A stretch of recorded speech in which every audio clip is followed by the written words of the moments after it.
আজিৰ তাৰিখত দেখা গৈছে অসমৰ সংবাদ মাধ্যমৰ ক্ষেত্ৰত বিশেষকৈ যদি কোনোবা এডিটৰ হ'ল তেতিয়াতো ক'ব লগা নাই আৰু যে নিতৌ একোটা বঁটা দিয়ে এডিটৰৰ ক্ষেত্ৰত এনেকুৱা হৈছে একাংশ আমাৰ সম্পাদক আছে যে যিসকলৰ হয়তো অভিধানত শব্দৰ মানে অভাৱ হ'ব তেওঁলোকক কি বিভূষণ দিব কি বঁটা দিব এই ধৰণৰ যেনে এটা অভাৱৰ সৃষ্টি হৈছে ইমান বঁটা পায় তাৰ মাজত এই প্ৰতিযোগিতা এটা প্ৰতিযোগিতাই বুলি মই কৈছোঁ যে বঁটা লোৱাৰ এটা প্ৰতিযোগিতা সম্পাদক হওক সাংবাদিক হওক সকলে বঁটা দিয়ে নিতৌ একোটা বঁটা লাভ কৰে তাৰ মাজত আপুনি বঁটা ল'বলৈ ইমান উনিয়া কিয় প্ৰকাশ কৰে মই তেওঁলোকৰ প্ৰতি সম্পূৰ্ণ সন্মান আছে তেওঁলোকক হয়তো যোগ্য কাৰণেই দিছে অকল সম্পাদক বুলিয়ে নহয় মই দেখিছোঁ সাংবাদিকসকলকো বঁটা দিয়া হৈছে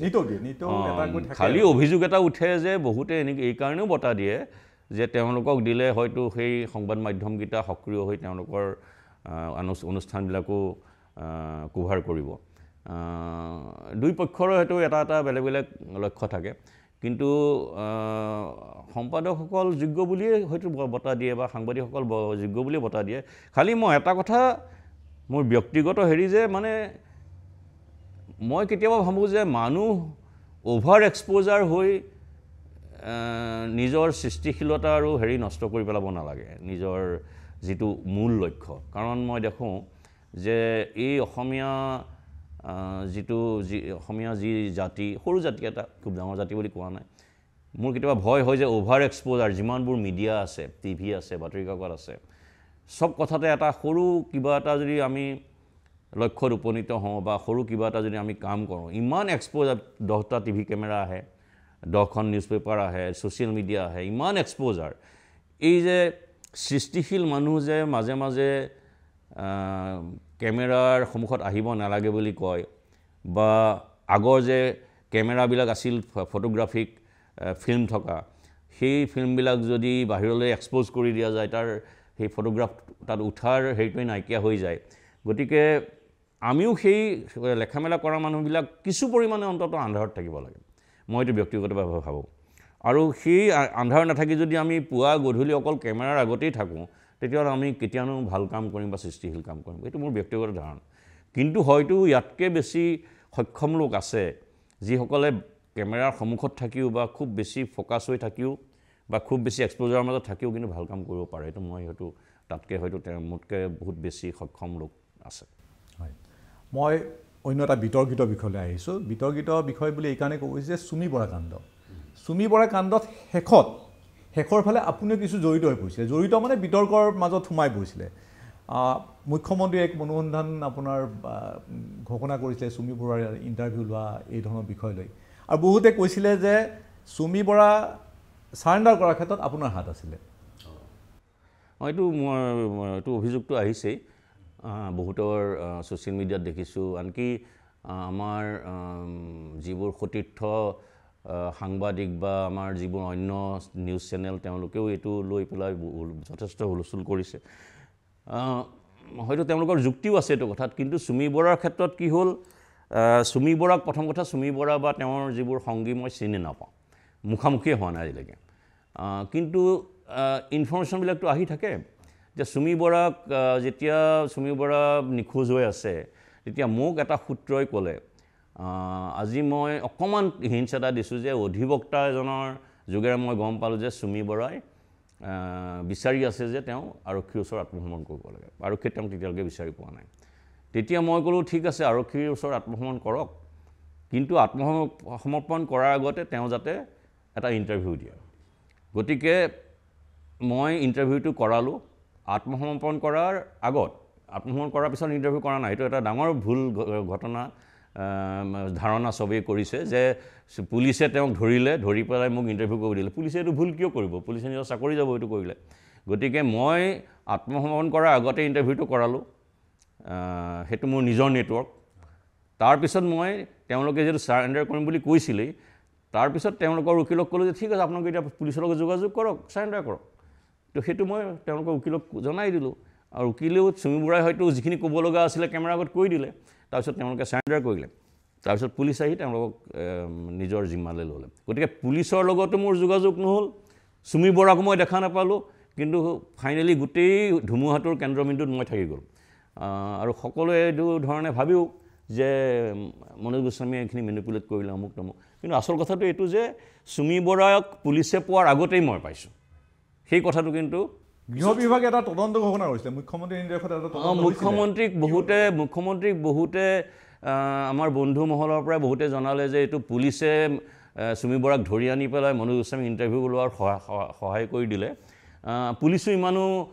মূৰ্খ বা ইমানো অকৰ্মণ্য হ'ব বুলি মই নাভাবোঁ যে এইটো কাণ্ড কৰিব আজিৰ যুগত য'ত চব ট্ৰেক হৈ আছে গতিকে যেতিয়া মুখ্যমন্ত্ৰীয়ে প্ৰথমতে এই ধৰণৰ ভুল তথ্য পালে তেতিয়া তেওঁ অলপ অসন্তুষ্ট হৈছে বুলি মই গম পালোঁ পিছত তেওঁ যেতিয়া এনকুৱাৰী কৰালে মই যিমান দূৰ মই কি এনকুৱাৰী ৰিপৰ্ট দেখা নাই বা মই শুনিছোঁ যে এনকুৱাৰী কৰালে তেতিয়া সকলো জল পটপট হৈ আহিলে যে চুমি বৰা কেতিয়া কেমেৰাৰ আগত আহিছে কেতিয়া পুলিচে পাইছে কোনো জল পটপট হৈ আহিলে তেতিয়া হয়তো কথাটো এটা সত্যটো গম পালে গতিকে এই গোটেই এটা মিডিয়াৰ এটা অংশয়ো আচৰিত ধৰণে চুমি বৰাৰ পুলিচে ধৰি আনিলে ইণ্টাৰভিউ কৰালে আমাৰ আগত সেই ধৰণৰ এটা অদ্ভুত ধাৰণা যে এই ধাৰণাটো কেনেকৈ তেওঁলোকৰ মূৰৰ মনত আহিল নাজানো কিন্তু তেওঁলোকে এইটো প্ৰচাৰ কৰিছিলে মই পোনপটীয়াভাৱে আপোনাক এটা কথা সুধিব বিচাৰিছোঁ যে মুখ্যমন্ত্ৰীৰ সৈতে আপোনাৰ সম্পৰ্ক কেনেকুৱা এজন মুখ্যমন্ত্ৰী আৰু এজন সাধাৰণ মানুহৰ যি ধৰণৰ সম্পৰ্ক থাকিব লাগে এজন মুখ্যমন্ত্ৰী আৰু এজন সাংবাদিকৰ যি ধৰণৰ সম্পৰ্ক থাকিব সিমানেই তাতকৈ বেছি একো নহয় আৰু আমাৰ সমস্যা কি হ'ল আজিৰ মোৰ যিহেতু মই বয়সত অলপ এটা প্ৰবীণ হেৰি আহিছে গতিকে এই সময়ত প্ৰতিটো মানুহেই প্ৰতিটো ফিল্ডত থকা গুৰুত্বপূৰ্ণ মানুহেই আমি একেবাৰে প্ৰথম অৱস্থাৰ পৰা দেখি আহিছোঁ মুখ্যমন্ত্ৰীক দেখি আহিছোঁ ছাত্ৰ অৱস্থাৰ পৰা আনকি এজন যদি ন্যায়াধীশৰ কথা কওঁ আজি মই এজন ন্যায়াধীশক লগ পালোঁ মোক দাদা বুলি মাতিলে মই তুমি বুলি মাতিলোঁ গতিকে ন্যায়াধীশজনকো সেই ধৰণৰ এটা সম্পৰ্ক হৈ যায় এই দাদা আৰু তুমিটোৱে একো নুবুজায় কাৰণ ন্যায়াধীশৰ বাবে থাকিব মই মোৰ ভাগে থাকিম আজি যদি মই আদালতত যাওঁ ন্যায়াধীশজনে মোৰ মুখ চাই পেলাই বা মোৰ বয়স চাই পেলাই মোক কোনো বিশেষ ফেভাৰ নকৰে সেই একেটা কথা মুখ্যমন্ত্ৰীৰ ক্ষেত্ৰত মই দেখি আহিছোঁ আগৰ পৰা সন্মুখত পালে দাদা বুলি মাতে তাতকৈ হয়তো মোক তেওঁ সাংঘাতিক কিবা ধৰণে তেওঁ মোৰ প্ৰতি বেয়া ভাৱ ৰাখিব বা ভাল ভাৱ ৰাখিব বুলি মই নাভাবোঁ কিন্তু কেতিয়াবা টাৰ্গেট কৰা যেন নালাগে নে আপোনাক এইটো ৰাজনৈতিক নেতা এজনৰ কথাই যে তেওঁৰ যদি কিবা কথাত ক্ষুণ্ণ হয় কিবা বাতৰিক লৈ বা বিভিন্ন মন্তব্যক লৈ তেওঁ নিজৰ ক্ষমতা যিহেতু আছে তেওঁৰ হাতত বিভিন্ন প্ৰতিষ্ঠান আছে ক্ষমতা আছে তেওঁৰ এজেঞ্চি আছে তেওঁ কেতিয়াবা হয়তো এইটো ভাবিব যে এইটো মানে এইটো যিহেতু মোৰ অনুকূলে যোৱা নাই বাতৰিটো এই ক্ষেত্ৰত মই অসন্তুষ্ট হৈছোঁ আৰু মই কেতিয়াবা দৰকাৰ হ'লে কৰিম এইখিনি লেভেললৈকে পৰ্যায়লৈকে হয়তো যাব পাৰে কিন্তু ব্যক্তিগতভাৱে তেওঁ কোনো অনিষ্ট কৰা নাই কেতিয়াবা এইটো হয়তো বাতৰি কাকতত কিবা বাতৰি ওলাওঁতে ক্ষুণ্ণ হৈ পেলাই বিজ্ঞাপন বন্ধ কৰিছে কিবা কৰিছে আকৌ আৰম্ভও কৰিছে গতিকে তেওঁ তেওঁৰ ভাগে কৰি আছে মই মোৰ ভাগে কৰি আছোঁ তেওঁ এটা বেলেগ পৰ্যায়ত গুচি গৈছে ৰাজনৈতিক নেতা হিচাপে মুখ্যমন্ত্ৰী হিচাপে দেশৰ এজন প্ৰভাৱশালী নেতা গতিকে মই এজন সাধাৰণ নাগৰিক আৰু সাধাৰণ সাংবাদিক হিচাপে আছোঁ তো এই দুজনৰ মাজত সাংঘাতিক পাৰ্থক্য সেইধৰণে আছে তাতকৈ বেছি একো নহয় ৰাজনৈতিক নেতাসকল বা যিসকল আজিৰ তাৰিখত মন্ত্ৰী আছে বহুতৰ লগত আপোনাৰ ঘনিষ্ঠ সম্পৰ্ক বুলি বহুতে জানে আপোনাৰ লগত যিসকল ঘনিষ্ঠ তেখেতসকলেও জানে যে ৰাজনৈতিক মহলত আপোনাৰ এটা প্ৰভাৱ থকা বুলি ভাবে কিন্তু মই জনাত আপুনি বহু বছৰ দিছপুৰলৈকে যোৱাই নাই মই প্ৰায় 25 বছৰমান দিছপুৰ যোৱা নাই আৰু আচলতে যোৱাৰ এই মুহূৰ্তত আৰু কোনো কথাও নাই কাৰণ যিখিনি খবৰ মই গৈ পেলাই পাম এতিয়া মই নোযোৱাকৈও পাব পৰা এটা পৰ্যায় পাইছোঁ 1 নম্বৰ 2 নম্বৰ কথা যিবোৰ লোক এতিয়া ৰাজনৈতিক ক্ষমতা আছে বা যিসকলে মন্ত্ৰিত্ব লাভ কৰিছে বা যিসকল অন্য ধৰণে প্ৰভাৱশালী তেওঁলোকৰ সেই একেটাই কথা তেওঁলোকৰ ৰাজনৈতিক যাত্ৰাও মই দীৰ্ঘদিন ধৰি দেখি আহিছোঁ তেওঁলোকে মোক এটা সমীহো কৰে সন্মানো কৰে আৰু মই তেওঁলোকক সেই ধৰণেই সন্মান বা সমীহ কৰোঁ কিন্তু এটা কথা ঠিক যে মই তেওঁলোকৰ হয়তো কথাত গৈ বহি থকাটো তেওঁলোকে নিবিচাৰে কাৰণ মোৰ হেৰি হৈছে মই এটা অভিজ্ঞতা হৈছে মই এটা হেৰি আহিছে বয়স হৈছে আৰু যিখিনি কথা মই ইয়াত ঘৰত বহিয়ে পাওঁ বা মোৰ অফিচত বহিয়ে পাই থাকোঁ গতিকে সেইটো কাৰণে মই কাৰোবাৰ ঘৰত গৈ বহি পেলাই বা কোনোবা মন্ত্ৰীৰ লগত কথা পাতি পেলাই পাম বুলি মই নাভাবোঁ গতিকে ঠিক আছে মই সেইধৰণে ভাল লাগি আছে মোৰ প্ৰফেশ্যনৰ লগত বা হেৰিৰ লগত আপুনি বহু চৰকাৰ দেখিলে বহু চৰকাৰক আপুনি ওচৰৰ পৰা পালে বহু মন্ত্ৰী মিনিষ্টাৰক আপোনালোকে ওচৰৰ পৰা পালে মই সুধিব খোজা কথাটো এইটোৱে যে ডক্টৰ হিমন্ত বিশ্ব শৰ্মা আপুনি ক'লে যে এতিয়া দেশৰ এজন প্ৰভাৱশালী নেতা আৰু আজিৰ তাৰিখত আমি যি দেখিছোঁ যে অসমত যিসমূহ আজিৰ তাৰিখত কাম হৈ আছে প্ৰতিটো পৰ্যায়ত মুখ্যমন্ত্ৰীৰ হস্তক্ষেপ নোহোৱাকৈ কোনো কাম হোৱা নাই গতিকে আমাৰ দৃষ্টিত যে মুখ্যমন্ত্ৰী আৰু তেখেতসকলৰ যিসকল মন্ত্ৰীসকল যেন এক অলংকাৰে হৈ আছে আপোনাৰ তেনেকুৱা ভাৱ এটা হয়নে বাকী যিবোৰ পদবী আছে সেইটো খুব নতুন কথা নহয় এইটো আচলতে তৰুণ গগৈৰ সময়ত এটা পৰ্যায় বাদ দিলে আগতেও মই দেখিছোঁ হিতেশ্বৰ শইকীয়াৰ সময়ত হিতেশ্বৰ শইকীয়াৰ কথাই শেষ কথা হিতেশ্বৰ শইকীয়াই আৰু অন্য মন্ত্ৰীয়ে কি ভাবিব কি কৰিব সেইটো কাৰণে বাট চাই নাথাকে তেওঁৰ কথাই শেষ কথা গতিকে কিন্তু হিতেশ্বৰ শইকীয়াৰ মই মাজতে কৈছোঁ হিতেশ্বৰ শইকীয়াৰ মোৰ পৰিৱেশটো সাংঘাতিক এটা বেয়া পৰিৱেশ আছিলে সেই সময়ত অকল উগ্ৰপন্থী দমনৰ এই ধৰণৰ মতে গোটেই চৰকাৰখন নিয়োজিত হৈ আছিলে গতিকে বিশেষ ডেভেলপমেণ্টৰ কাম বা এইবোৰত হয়তো মনোযোগ দিব পৰা নাছিলে গতিকে গৃহ দপ্তৰত তেওঁৰ নিশ্চয়কৈ তেনেকুৱা এটা হেৰি আছিলে কিন্তু আজিৰ তাৰিখত সেইটো পৰিৱেশ নাই যেন লাগে কিন্তু তাৰ পাছতো প্ৰতিটো বিষয়তে সেয়া স্বাস্থ্য হওক শিক্ষা হওক মুখ্যমন্ত্ৰী সেইটো আপুনি দুটা ধৰণৰ ব্যাখ্যা কৰিব পাৰে সেইটো ব্যাখ্যা কৰিব পাৰে যে এজন মুখ্যমন্ত্ৰীৰ এই ধৰণৰ যোগ্যতা বা এই ধৰণৰ সামৰ্থ্য আছে যে তেওঁ আটাইকেইজন মন্ত্ৰীৰ বিভাগ সন্দৰ্ভত তেওঁ একেবাৰে ৱাকিবহাল আৰু তেওঁ প্ৰভাৱ বিস্তাৰ কৰিব পাৰে বা আটাইকেইজন মন্ত্ৰী তেওঁৰ অনুমতিৰ অপেক্ষাত ৰৈ থাকিব লাগে এক নম্বৰ কথা দুই নম্বৰ কথা হ'ল যে এনেকুৱা ধৰণৰ কিছুমান মন্ত্ৰীও আছে যিকেইজন হয়তো নিজৰ বিভাগ সন্দৰ্ভতে সবিশেষ নাজানে যি নিজৰ বিভাগ সন্দৰ্ভত তেওঁক যদি কিবা এটা প্ৰশ্ন কৰে তেওঁ হয়তো আপোনাৰ মুখলৈ চাই থাকিব লাগে গতিকে কাৰোবাৰ দুৰ্বলতা কাৰোবাৰ সক্ষমতাৰ কাৰণ হয় কাৰোবাৰ সক্ষমতাই কাৰোবাক দুৰ্বল কৰে গতিকে সেই ধৰণেও আপুনি কথাটো বুজি ৰাখিব পাৰে নিশ্চিতভাৱে মই আৰু এটা বিষয় লৈ আহিছোঁ যে মাজত এটা বিতৰ্ক আৰম্ভ হৈছিলে বিতৰ্কটো আছিলে যে আহোম সম্প্ৰদায়ৰ আপোনাৰ এটা বিশেষ ছ'চিয়েল মিডিয়াৰ আপোনাৰ ছ'চিয়েল মিডিয়াত আপুনি এটা বিশেষ এটা কমেণ্টছ এটা দিলে আৰু সেইটো লৈ গোটেই অসমত এটা বিশেষকৈ আহোম জনগোষ্ঠীয়ে বিদ্ৰোহ কৰিলে আপোনাৰ সেই বক্তব্য উঠাই লোৱাৰ কাৰণে বা সেই ধৰণৰ এটা হেঁচা দিলে আপুনি কিয় দিছিলে সেইটো সেই ক্ষেত্ৰত প্ৰয়োজন আছিলে সেই সময়ত নহয় মই আচলতে মোৰ মত প্ৰকাশ কৰিছিলোঁ কোনো ধৰণে আহোম সম্প্ৰদায়ৰ নাম নোলোৱাকৈ আৰু আজি যদি সেইটো কাৰণে তেওঁলোকৰ আঘাত পাইছে বা দুখ পাইছে মই কিন্তু নিজেও তাৰ কাৰণে ক্ষমাপ্ৰাৰ্থী সেইটো মই কোনো জনগোষ্ঠীক বা জাতিগোষ্ঠীক দুখ দিবৰ কাৰণে সেইটো ধৰণে লেখা নাছিলোঁ মই আচলতে পঢ়ি আছিলোঁ কেইবাখনো বুৰঞ্জী তাৰ ভিতৰত সূৰ্যকুমাৰ ভূঞাৰ বুৰঞ্জীখনো পঢ়ি আছিলোঁ বা এনেকুৱা ধৰণৰ কেইবাখনো বুৰঞ্জী পঢ়ি আছিলোঁ আৰু আপুনি আচৰিত হ'ব যে আমাৰ অসমত এনেকুৱা ধৰণৰ ইতিহাসত এই ধৰণৰ কথাও লেখা আছে পাৰিলেতো সেইবোৰ নিষিদ্ধই কৰিব লাগে সেই ইতিহাস যে ৰজাই নিজৰ প্ৰতিদ্বন্দ্বীক হেৰি কৰিবলৈ তেওঁক হত্যা কৰি বা তেওঁৰ পুত্ৰক হত্যা কৰি প্ৰতিদ্বন্দ্বীক খাবলৈ তেওঁ তাৰ মাংস খাবলৈ বাধ্য কৰাইছিলে সেইখিনি কথা সূৰ্যকুমাৰ ভূঞাৰ বা আমাৰ বৰবৰুৱাৰ বুৰঞ্জীত লেখা আছে মইতো ভাবোঁ যে এই বুৰঞ্জীকেইখন নিষিদ্ধই কৰিব লাগে কাৰণ ইমান ধৰণৰ নৃশংসতা তেওঁলোকে কথা লিখিছে এইটো ঠিক নহয় কথাটো আৰু ব্যক্তিগতভাৱে মই যিটো মন্তব্য কৰিছিলোঁ মই আহোম সম্প্ৰদায়ৰ সন্দৰ্ভত কোনো মন্তব্যই কৰা নাই তেওঁলোকৰ যদি তথাপিও তেওঁলোকে আঘাত পাইছে তাৰ কাৰণে মই ক্ষমাপ্ৰাৰ্থী কিন্তু লগতে মই এইটো কথাও কওঁ যে এই ধৰণৰ বুৰঞ্জী যিখিনি মই উল্লেখ কৰিলোঁ যিকেইটাবোৰ কথা লেখা আছে আপুনি যিকোনো কথা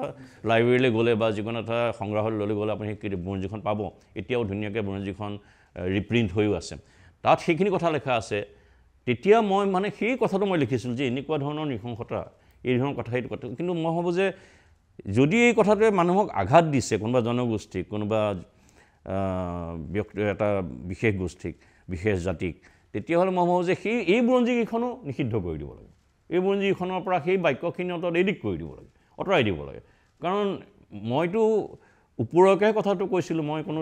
কাৰো নাম নিদিয়াই কৈছোঁ তাততো স্পষ্টকৈ লেখা আছে কোনে কৰিছে কি কৰিছে গতিকে মই ভাবোঁ যে সেইটো প্ৰতিষ্ঠানিকভাৱেই হওক বা কোনোবাই ব্যক্তিগত প্ৰচেষ্টাত হওক চৰকাৰেই হওক সেই বুৰঞ্জীখন কিন্তু এডিট কৰিবৰ সময় আহি গ'ল মই পুনৰ সাংবাদিকতাৰ জগতখনলৈ মই ঘূৰি আহিছোঁ যে আপুনি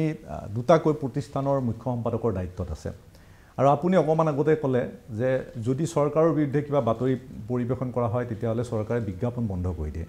আৰু আজি তাৰিখত দেখা গৈছে যে সকলোৱে সেই ধৰণৰ এটা প্ৰৱণতাৰ কাৰণে চৰকাৰৰ অকল ভাল কথাবোৰেই তেওঁলোকে দেখুৱাই আছে বা এইটো ৰাইজৰ অভিযোগ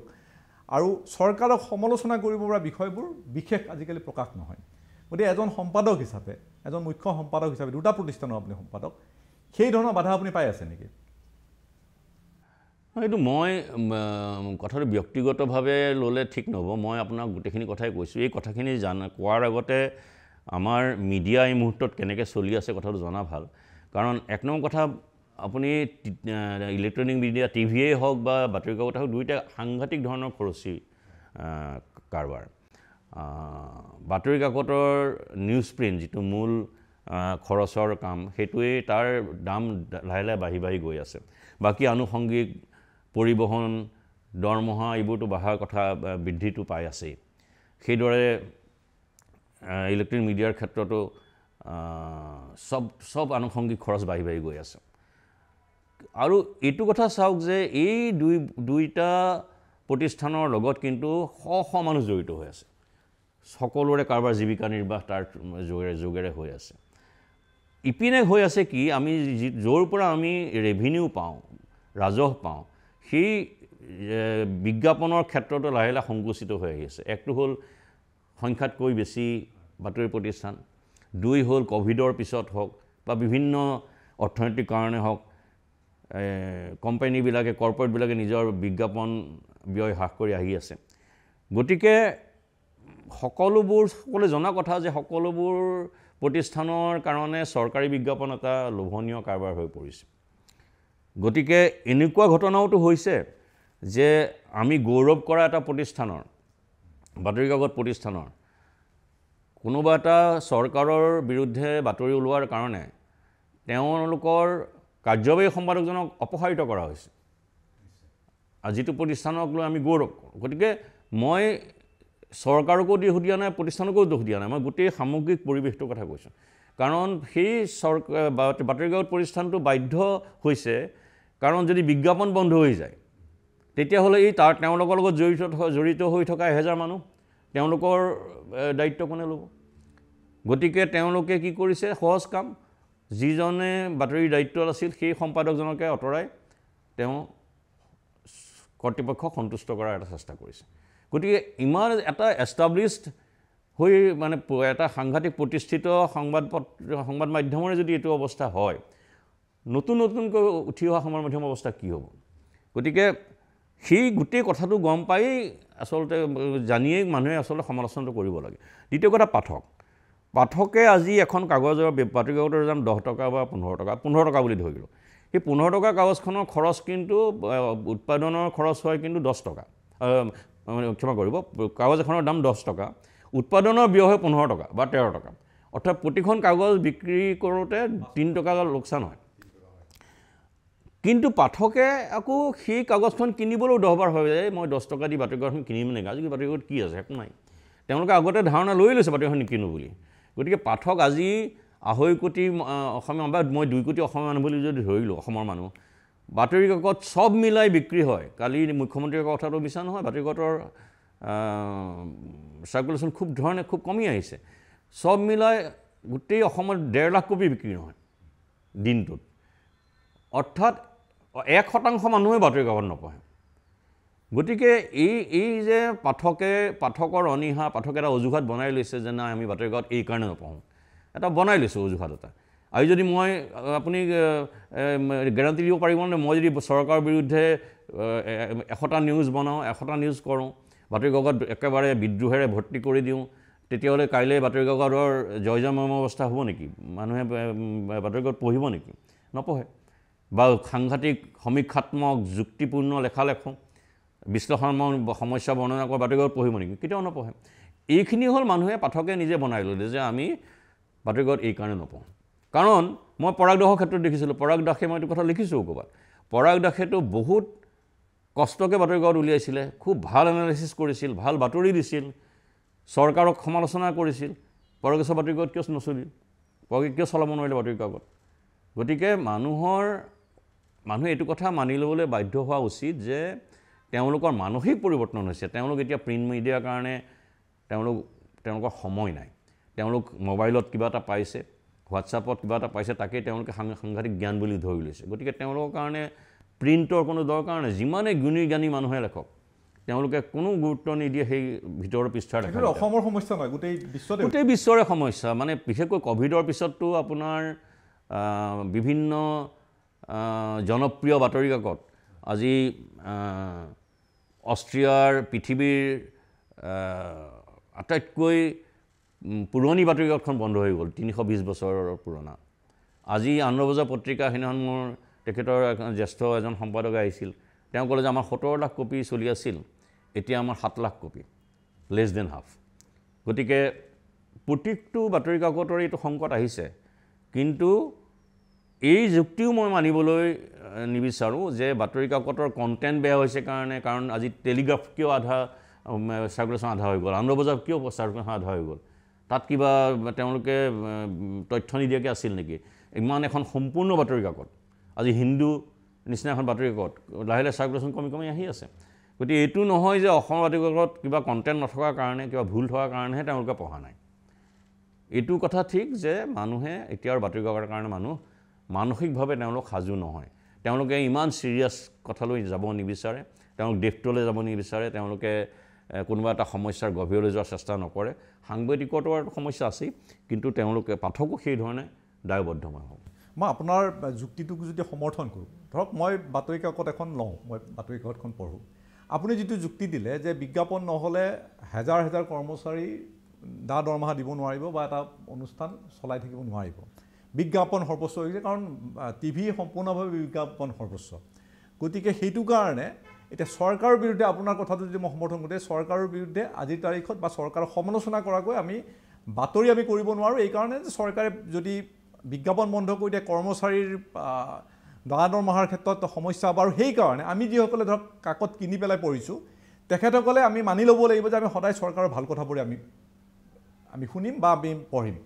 আমি চৰকাৰক সমালোচনা কৰিব পৰা আমি বাতৰি এতিয়াৰ পৰা আৰু নাপাম এইটো আপুনি ক'ব বিচাৰিছে নাই সেইটো মই দুটা কথাই ক'ব খুজিছোঁ মই দুই পক্ষৰে দায়িত্ব আছে তিনি পক্ষৰে এক হ'ল সাংবাদিকসকল দুই হ'ল পাঠকসকল তিনি হ'ল চৰকাৰ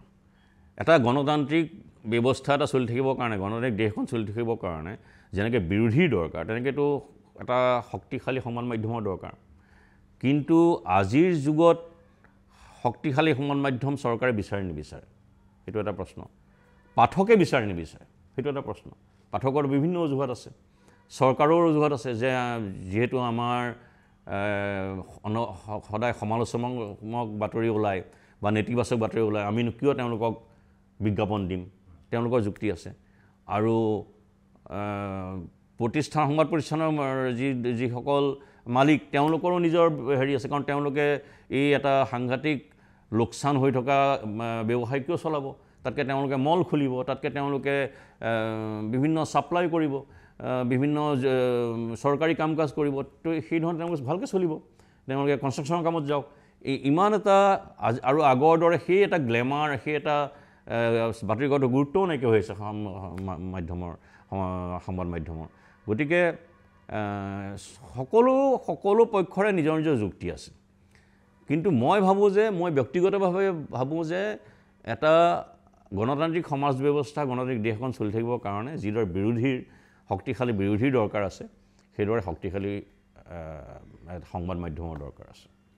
আৰু এটা মই আপোনাক ব্যক্তিগত কথা সুধিব বিচাৰিছোঁ যে ইয়াৰ পূৰ্বে আপুনি যিটো ইলেক্ট্ৰনিক মাধ্যমত আপুনি আছিলে য'ত কৰ্মৰত হৈ আছিলে মুখ্য সম্পাদক হিচাপে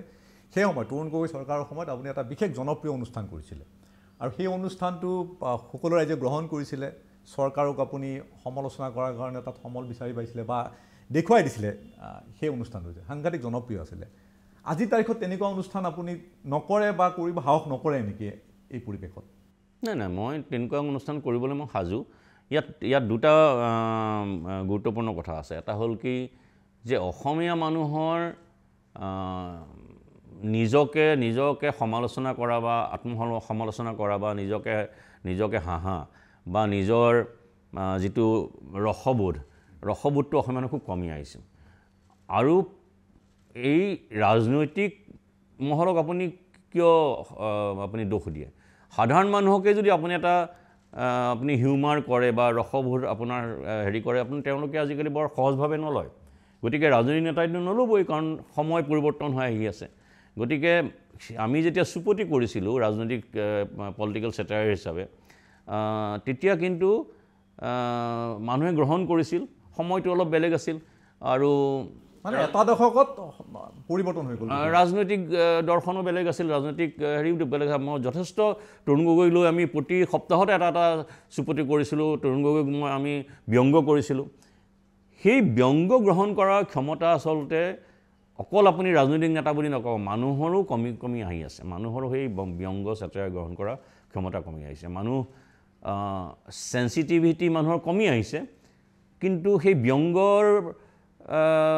প্ৰতিও আকৌ সাংঘাতিক ধৰণৰ সেন্সিটিভ হৈ আহিছে মানুহ এইটো এক ধৰণৰ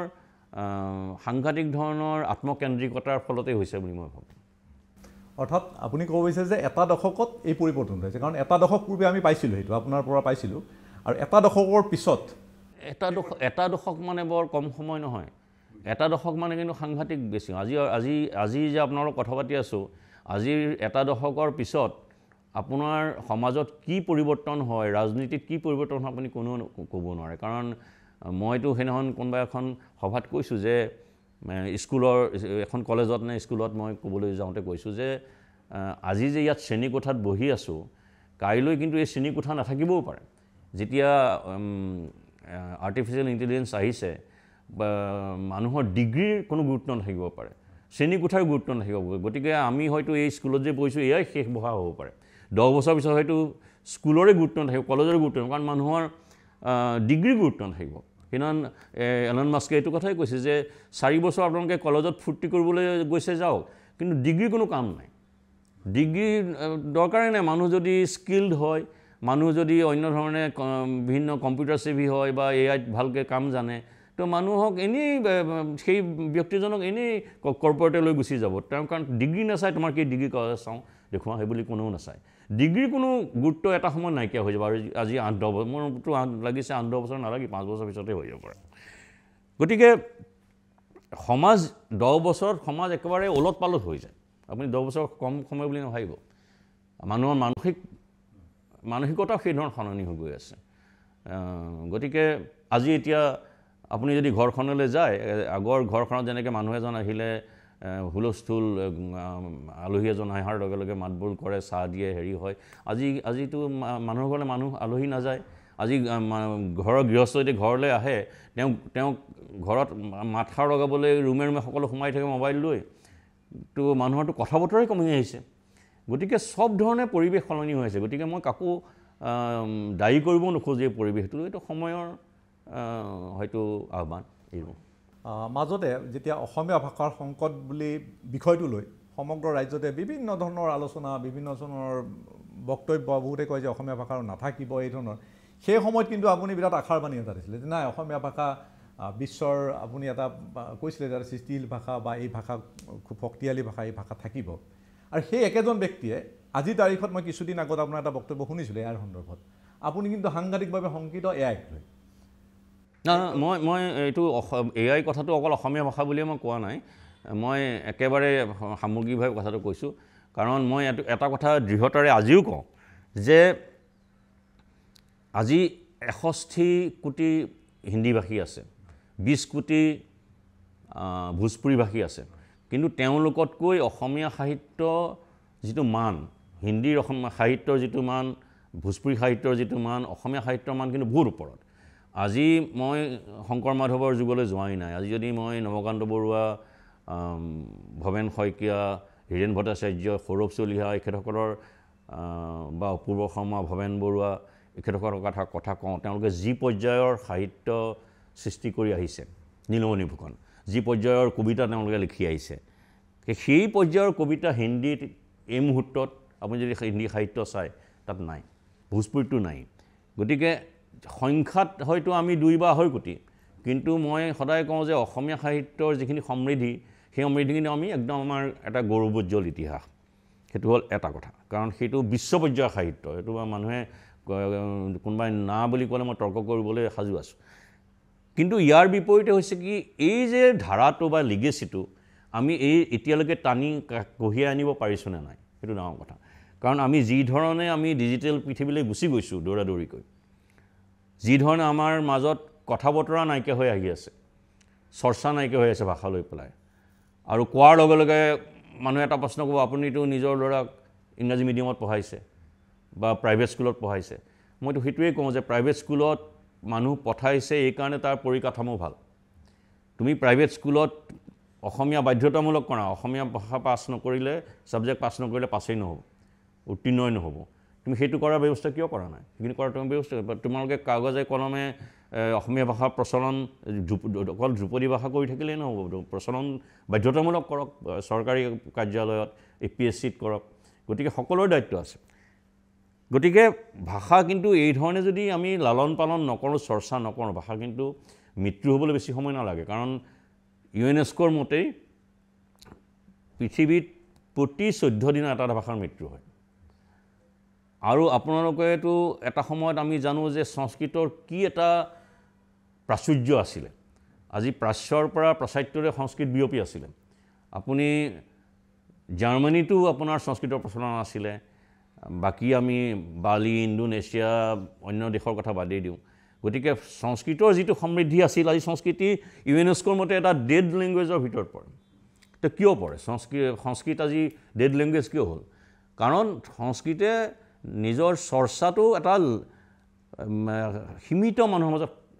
উচ্চ বৰ্ণৰ মানুহৰ মাজত, সীমিত মানুহৰ মাজত ৰাখিলে। বাহিৰৰ শব্দ আহিবলৈ নিদিলে, দুৱাৰ খিৰিকী খুলি নাৰাখিলে। অসমীয়া যাতে সেইটো ভুল নকৰে, অসমীয়া যাতে এই যে অন্য শব্দৰ ভাষাৰ পৰা শব্দ আহি অহাটো বন্ধ নকৰে বা চৰ্চা বন্ধ নকৰে, এইটো যদি কৰে তেতিয়াহ'লে কিন্তু আমিও সেই সংস্কৃতৰ দৰেই অতীত বিলাস লৈ পেলাই জীয়াই থাকিব লাগিব। ইংৰাজী ভাষাটো প্ৰতিটো বছৰে বেলেগ বেলেগ ভাষা। আজি যদি আপুনি অক্সফৰ্ড চাই বা কেম্ব্ৰিজৰ ডিক্সনেৰী চাই, অক্সফৰ্ড ডিক্সনেৰী চাই, যদি আপুনি তাত ভাই শব্দটো আহি গ'ল, তাত চাই শব্দটো আহি গ'ল, তাত যোগাৰ, আমি কওঁ ল'ৰাটো বৰ যোগাৰো ল'ৰাৰে যোগাৰ শব্দটো আহি গ'ল। তেওঁলোকে কিন্তু যিমান পাৰে বিভিন্ন ভাষা, অকল হিন্দী ভাষাৰে নহয়, বিভিন্ন ধৰণৰ, পাৰিলেতো তেওঁলোকৰ অসমীয়া ভাষাও 2 এটা হয়তো শব্দ আছে, মই নাজানো, তেওঁলোকে গ্ৰহণ কৰি গৈ আছে, তেওঁলোকৰ ডিক্সনেৰী ডাঙৰ হৈ গৈ আছে। আমাৰ কি হয়, আমাৰ বিভিন্ন বিদগ্ধ পণ্ডিতসকলে, আমি যদি কেতিয়াবা টেবুলখন বুলি লেখোঁ ক'ৰবাত বা টিভিত লেখোঁ, বিদগ্ধ পণ্ডিতসকলে কয় যে না এইটো মেজ শব্দটো আমাৰ আচলতে মেজ লিখিব লাগে। ঘৰত কিন্তু তেওঁ টেবুল বুলিয়ে ব্যৱহাৰ কৰে, সকলোজনে টেবুল বুলিয়ে কয়, কিন্তু কওঁতে তেওঁ মেজ বুলি ক'বলৈ মানে জোৰ দিয়ে। গতিকে সেই ধৰণৰ এক ধৰণৰ বিকৃতি বুলিয়ে কওঁ। এই ধৰণৰ বিকৃতিৰ মাজত কিন্তু ভাষা জীয়াই থাকিব নোৱাৰে। ভাষা একেবাৰে মই বজৰুৱা হৈ যাব নালাগে, কিন্তু ভাষাই কিন্তু অন্য ভাষা গ্ৰহণ কৰাটো তেওঁৰ সমৃদ্ধিৰে চিন। হয়, মই আকৌ কিতাপৰ মাজলৈ আহিছোঁ। আপুনি ৰাজনীতিৰ অলিয়ে গলিয়ে বুলি আপুনি এলানি আপুনি প্ৰবন্ধ লিখিছিলে, কিতাপ আকাৰত প্ৰকাশ হৈছে আপোনাৰ, আৰু হ'ব নেকি তাৰে? আৰু লেখা যাব, এইটো কোনো আৰু হেৰি নহয়, মানে বাধ্যতামূলক নহয় যে মই খুব সঘনাই লিখি থাকিম। মই ভাবোঁ যে অলপ এটা মাজত ব্ৰেক হোৱা ভাল চব কথাৰে, তাৰপিছত আকৌ সেই চিৰিজটো আৰম্ভ কৰিম বুলি ভাবি আছোঁ। আৰু কাৰণ বহুত মানুহে উত্তৰত গ'লে কিন্তু মই দেখোঁ গল্পতকৈও কেতিয়াবা এনেকুৱা ধৰণৰ ৰাজনৈতিক ধাৰাভাষ্যৰ কথা কয়, আৰু যে পঢ়ি খুব ভাল পাইছিলোঁ, আপুনি কিয় বন্ধ কৰিব? বন্ধ কৰা নাই, আকৌ আৰম্ভ কৰিব পাৰোঁ। যদিহে তেনেকুৱা ধৰণে কোনো আৰু প্ৰতিকূল পৰিৱেশৰ সৃষ্টি নহয়, তেতিয়াহ'লে এইটো চলি থাকিব। হয়, আমি শেষ মুহূৰ্তলৈ আহিছোঁ, আমি শেষ কৰিম আৰু গোটেই আমাৰ অনুষ্ঠানটো। মই সৰুকৈ আপোনাক এটা অভিযোগ দিব বিচাৰিছোঁ যে আপোনাৰ প্ৰতিখন কিতাপতে মই দেখিছোঁ যে ইয়াৰ আগত আপুনি আৰু এখন কিতাপ আপুনি প্ৰকাশ কৰিছিলে, সেইখন খুব সম্ভৱ ভাইৰাছ আৰু অন্যান্য ঠিক এই ধৰণৰ নাম এটা আছিলে। এই কিতাপবোৰত মই দেখিছোঁ যে আপুনি এটা হয়তো নতুন গল্প দিছে, বাকীবোৰ আকৌ পুৰণি গল্প দি, গতিকে বহুতৰ অভিযোগ যে যিটো পেকেজিং মানে আপোনাৰ যিমানকেইটা নতুন গল্প পাম বুলি বা এটা ডাঙৰ ভলিউমৰ কিতাপ এখন কিনে। নাই, এইটো অভিযোগ আছেই, কাৰণ সেইকাৰণে এইবাৰ মই দুটা নতুন গল্প য'ত এতিয়ালৈকে প্ৰকাশেই হোৱা নাই, হয়তো আৰু এমাহৰ পিছত প্ৰকাশ হৈ যাব বেলেগ ঠাইত, কিন্তু মই প্ৰকাশ নোহোৱাকৈ নতুনকৈ লিখিছোঁ গল্প হেৰিৰ কাৰণে। আৰু ইয়াৰ বেছিভাগ গল্পই সংকলিত নহয়, এটা বা দুটা গল্প ক'ৰবাত সংকলনত আছে হয়তো, কিন্তু বাকী এটা গল্পও সংকলিত নহয়। গতিকে পাঠকসকলক ক্ষমাই বিচাৰিছোঁ এইটো কাৰণে, কিন্তু চেষ্টা কৰিম মই একেবাৰে নতুন লেখা পাঠকৰ মাজলৈ লৈ যোৱাৰ। এইবাৰ আপুনি অন্ততঃ ৰাইজক এটা কথা দিব পাৰিব যে শীতনিদ্ৰা এইবাৰ আপোনাৰ নাহিব? না, শীতনিদ্ৰা আচলতে শীতনিদ্ৰাটো শব্দটো শুদ্ধ হয় নহয় মই নাজানো। সৰীসৃপৰ ক্ষেত্ৰত শীতনিদ্ৰা একেবাৰে নিজৰ সকলো ধৰণৰ জৈৱিক প্ৰক্ৰিয়া বন্ধ কৰি অন্ধকাৰৰ মাজত সকলোৰে লগত সংযোগ বিচ্ছিন্ন কৰি থকাটোকে শীতনিদ্ৰা বুলি কয়। আৰু লেখকৰ ক্ষেত্ৰত শীতনিদ্ৰাটো সেই পৰ্যায়ৰ নহয়। লেখকৰ শীতনিদ্ৰা হ'ল লেখকে সেই শীতনিদ্ৰাৰ সময়তো তেওঁ সকলো দেখি আছে, সকলো অনুভৱ কৰি আছে, কিবা কাৰণে তেওঁৰ সেই কথাখিনি মনে ভবা কথাখিনি বা তেওঁৰ মগজুৱে ভবা কথাখিনি লেখালৈ ট্ৰেন্সলেট হোৱা নাই, সেইটো কাৰণেহে তেওঁ ৰৈ আছে। গতিকে মই নাভাবোঁ মানুহ যদি ৰৈও যায় তেওঁৰ মন মগজুৱে হয়তো বিভিন্ন কথা চিন্তা চৰ্চা কৰি আছে, এইটো মোৰ ক্ষেত্ৰত নহয়, সকলোৰে ক্ষেত্ৰত চাগে। শেষ প্ৰশ্ন যে সকলো সম্পাদকে কৰাৰ দৰে টিভিত আপোনাৰ কিবা শ্ব' আৰম্ভ হ'ব নেকি নতুনকৈ? আপুনি কৰা নাই এতিয়ালৈকে? মই এতিয়ালৈকে ভবা নাই। মই মানে এইকাৰণেই ভবা নাই যে কেমেৰাৰ সন্মুখত সকলো যোগ্য মানুহ ওলায়েই আছে আৰু তেওঁলোকে যিখিনি কথা ক'ব লাগে কৈ আছে, যিখিনি প্ৰশ্ন উত্থাপন কৰিব লাগে কৰি আছে। আৰু মই ভাবোঁ যে কেমেৰাৰ পিছত থকাটো এটা বহুত গুৰুত্বপূৰ্ণ কাম। মই মোৰ সতীৰ্থ বহুত অফিচৰ কাৰ্যালয়ৰ বিভিন্ন মানুহ কেমেৰাৰ পিছত থাকে, মই তেওঁলোকৰ লগত খুব আত্মিকভাৱে জড়িত আৰু তেওঁলোকৰ কাৰ্যপদ্ধতি জানো। তেওঁলোকে বহুত কষ্ট কৰে, তেওঁলোকে বিভিন্ন প্ৰতিকূল পৰিৱেশত কাম কৰে, তেওঁলোকৰ বহুত দৌৰা দৌৰি কৰে, তেওঁলোকে কিন্তু সেই স্ক্ৰীণখনত তেওঁলোকক দেখা পোৱা নাযায়। কিন্তু দৰ্শকে গম নাপায় যে এই স্ক্ৰীণত ওলাই থকা মানুহজনৰ পিছত যে এটা বিৰাট এখন সাম্ৰাজ্য আছে, একেবাৰে ছাঁৰ মাজত আছে, একেবাৰে প্ৰতিকূল পৰিৱেশৰ মাজত আছে, বহুত কষ্টৰ মাজত আছে, সেইটো তেওঁলোকে কোনেও কিন্তু দৰ্শকে ধৰিব নোৱাৰে। সেই পৰ্যায়ত তেওঁলোকে স্ক্ৰীণখন ধুনীয়াকৈ ৰাখে, সেই পৰ্যায়লৈকে যে দৰ্শকে বুজিব নোৱাৰাকৈ যে ইয়াৰ আঁৰত কি এটা সাংঘাতিক কষ্ট আছে। গৰিষ্ঠ সংখ্যক মানুহে এংকৰকেই মূল সাংবাদিক সাংবাদিক বুলি ভাবে, এংকৰে পুৰস্কাৰ পায় বা স্ক্ৰীণত যি ওলাই থাকে তেওঁৱেই পুৰস্কাৰ পায়। সেই বাকী জগতখনক হয়তো মানুহে ৰিকগনাইজ নকৰে। সেইটো মই সেই অভাৱটো বোধ কৰোঁ আৰু তেওঁলোকৰ সৈতে মই একাত্ম বোধ কৰোঁ। গতিকে মই ভাবোঁ যে মই তাৰ মাজৰে এজন কি আছে। এয়া আছিলে মনোজ কুমাৰ গোস্বামী। হয়তো প্ৰথমবাৰৰ কাৰণে তেখেতে টিভিত এক দীঘলীয়া বা কেমেৰাৰ সন্মুখত এটা দীঘলীয়া তেখেতে সাক্ষাৎকাৰ দিলে, তাৰ কাৰণে আমি ধন্যবাদ জনাইছোঁ মনোজ কুমাৰ গোস্বামী ডাঙৰীয়াক। আৰু ৰাইজে তেখেতৰ পৰা যিটো বিচাৰে গল্প, মনোজ কুমাৰ গোস্বামী মানে যেন গল্প, আৰু সেই গল্পৰ ধাৰা তেখেতে লকডাউনৰ পিছত নতুনকৈ আকৌ আৰম্ভ কৰিছে আৰু সেই ধাৰাটো অব্যাহত থকাটো সকলোৱে বিচাৰিছে। আমি আশা ৰাখিছোঁ ৰাইজে পুনৰ মনোজ গোস্বামীৰ কলমেৰে নতুন গল্প, নতুন উপন্যাস বা নতুন নিবন্ধ তেখেতৰ পৰা পাই থাকিব। সমত অনুষ্ঠানত উপস্থিত থকাৰ বাবে তেখেতক পুনৰবাৰ ধন্যবাদ জনাইছোঁ আৰু মই সুশীল পাটোৰে বিদায় দিছোঁ। ধন্যবাদ। ধন্যবাদ।